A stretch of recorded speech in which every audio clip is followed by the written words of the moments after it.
Let's see this question.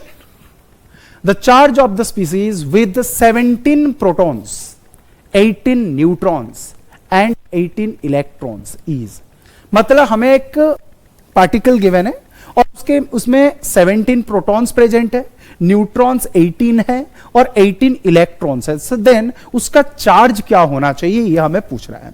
अच्छा, मान लेते हैं उस स्पीसीज का जो एलिमेंट है, उसका एटम जो है मैं मान लेता हूं X है, राइट। इसमें कितने प्रोटॉन्स है ना, 17 प्रोटॉन्स। प्रोटॉन्स कितने हैं, 17। न्यूट्रॉन्स कितने हैं ना, 18। इलेक्ट्रॉन्स कितने हैं ना, 18। अच्छा, हमें पता है जो एटॉमिक नंबर होता है ना एटम का, ठीक है, तो वो क्या होता है, नंबर ऑफ प्रोटॉन को रिप्रेजेंट करता है, ठीक है। जितना नंबर ऑफ प्रोटॉन होगा उस एलिमेंट का एटॉमिक नंबर उतना होता है। फॉर एग्जांपल अगर मैं हीलियम की बात करता हूं, हीलियम का एटॉमिक नंबर क्या होता है, 2। तो 2 अगर है तो इसका मतलब उसके पास कितने प्रोटॉन है, 2 प्रोटॉन्स है। अगर एटम न्यूट्रल है सो देन हम लोग, या उस स्पीसीज अगर न्यूट्रल है तो प्रोटॉन और इलेक्ट्रॉन क्या होते हैं, इक्वल होते हैं। जैसे कि हीलियम एटम दे रखा है, so that means 2 proton present है और उसमें 2 इलेक्ट्रॉन्स भी होंगे, राइट। अब उसी को हम लोग कंसीडर करते हैं, जरा देखिए प्रोटॉन कितना दे रखा है, 17। तो मतलब इस एलिमेंट का एटॉमिक नंबर कितना होगा, 17 होगा, राइट।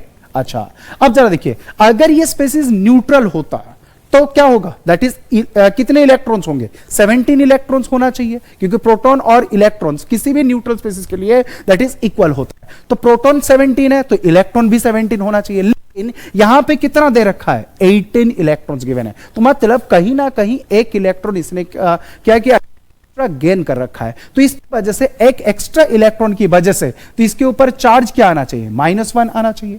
न्यूट्रल अगर होता तो उसके पास 17 होते, ठीक है। और अगर एक्स्ट्रा इलेक्ट्रॉन आ गया तो क्या चार्ज होगा, दैट इज -1 चार्ज होगा। अगर ये इलेक्ट्रॉन लॉस करता या लूज करता तो उसके पास क्या चार्ज आता, पॉजिटिव चार्ज आता। अब सिंपल सी बात है, अगर चार्ज कैलकुलेट करना है तो आपको करना क्या होगा ना, आप टोटल इलेक्ट्रॉन्स कितने हैं, 18 और प्रोटॉन कितने हो गए, दैट प्रोटॉन्स कितने, या तो इलेक्ट्रॉन लिख सकते हो क्योंकि नंबर ऑफ इलेक्ट्रॉन सेम है, तो यहां पे कितना आ गया, दैट इज 1। तो 1 आने का मतलब यहां पे इलेक्ट्रॉन इसने गेन कर रखा है, इसलिए -1 चार्ज आया। या तो डायरेक्टली आप कह सकते हो यहां पे 17 इलेक्ट्रॉन होना चाहिए, लेकिन यहां पे है कितना, दैट इज 18 इलेक्ट्रॉन्स। इसकी से इसका चार्ज कितना आएगा, -1 चार्ज आएगा। तो यहां पे करेक्ट ऑप्शन कौन सा होना चाहिए, that is B option is our word correct. तो इस स्पीसीज के ऊपर क्या चार्ज आएगा ना, -1 चार्ज आएगा। क्लियर। तो ये था हमारा इस क्वेश्चन का आंसर।